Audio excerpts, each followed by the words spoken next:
Hello friends, welcome to Children's Liturgy. I'm Mrs. Moriarty and it's nice to have you join me. So we're going to do today's readings. We're doing the first reading, which is a reading from the book of the prophet Ezekiel. And we've talked before that the prophet is someone who is chosen by God to bring a message to the people. Ezekiel is one of our most important prophets, and today he's bringing a message. And so I want you to think about, wow, if people are in danger and Ezekiel is bringing them a message, what is it that he's saying to them? Okay, so I hope you have your listening ears on, and here we go.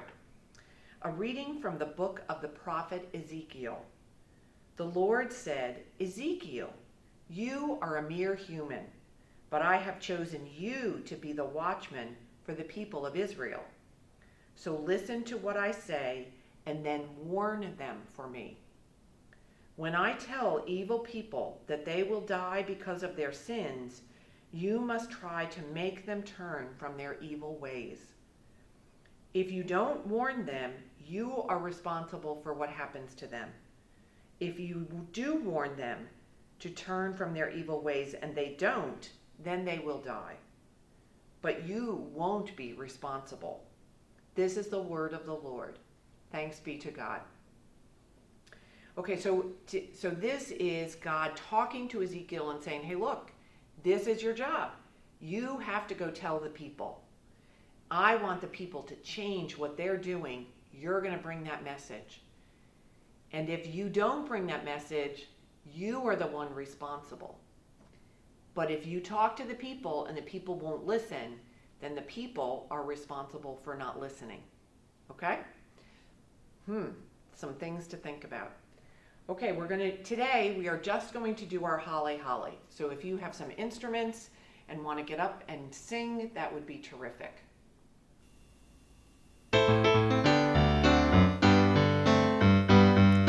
Holly, holly, hallelujah. Holly, holly, hallelujah. Holly, holly, hallelujah. Hallelujah, hallelujah. Christ is raised up from death. He will never die again. All who follow his way shall have life in him. Hallelujah, hallelujah. Holly, holly, hallelujah. Holly, holly, hallelujah. Holly, holly, hallelujah. Hallelujah, hallelujah. Thank you very much, friends. That was very nice. Okay, we're going to do our gospel reading today. And again, this is coming from the Gospel of Matthew. So I hope you have your listening ears on. This gives us some instruction that we want to think about. So a reading from the Holy Gospel according to Matthew. May the Lord be in my thoughts and in my words and in my heart. Jesus said to his disciples, if one of my followers sins against you, go and point out what was wrong. But do it in private, just between the two of you. If that person listens, you will have won back a follower. But if that one refuses to listen, take along one or two others. The scriptures teach that every complaint must be proven true by 2 or more witnesses. If the follower refuses to listen to them, report the matter to the church. Anyone who refuses to listen to the church must be treated like an unbeliever or a tax collector. This is the gospel of the Lord. Praise to you, Lord Jesus Christ. Okay, that was not the easiest reading to listen to. So I want to talk just a little bit about what Jesus is really saying. So he says, look, if one of my followers sins against you, go and point that out. So I know that you can think of times when that might have happened to you. Maybe you were sitting in your classroom at school and you were daydreaming, and the teacher says, George, you're not paying attention. How does George feel? If I were George, I would feel embarrassed and a little bit angry after I was embarrassed. Now everybody knows that I was daydreaming and not paying attention. Right? And so Jesus says, if one of my followers sins against you, go point out what was wrong. But do it in private, just between the two of you. So let's try that again. George is sitting in class. He's daydreaming. My teacher, Mrs. Moriarty, comes along and says, George, I see that you're not really paying attention. Can you pay attention with us, please? Now how does George feel? Oh, maybe George feels bad that he wasn't paying attention, but he doesn't feel embarrassed that everyone around him knows that he wasn't paying attention. Okay?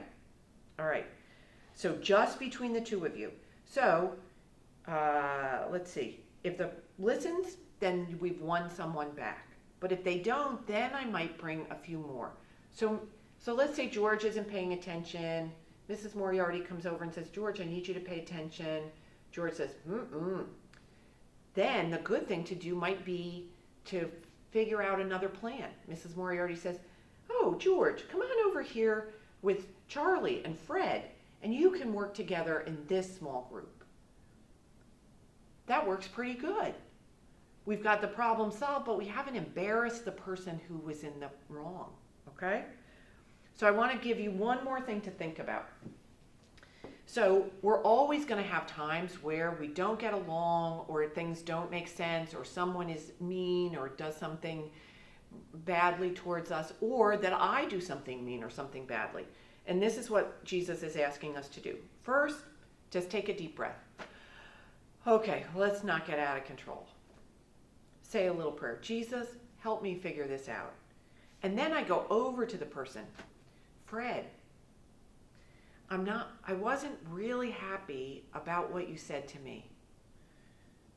It made me feel bad. Can we be friends? That's one way to solve the problem. Or if Fred comes to me and says, Mrs. Moriarty, I didn't really appreciate that. It made me feel bad. Then I have to remember my responsibility in that is to own what I did. You're right, Fred. I really wasn't very nice. I called you out, and I should have done that quietly. I'm sorry. And then we always ask, can we be friends now? Can we continue to work together? That's a lot to think about and a lot to work on this week.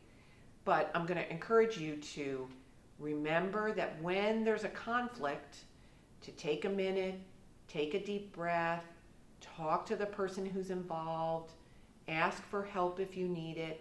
If someone comes to you and said, hey, you didn't do this really good, or you made me feel bad, then try to be able to say, I'm sorry. You're right. I'm sorry for my actions. Okay, friends, good luck with that.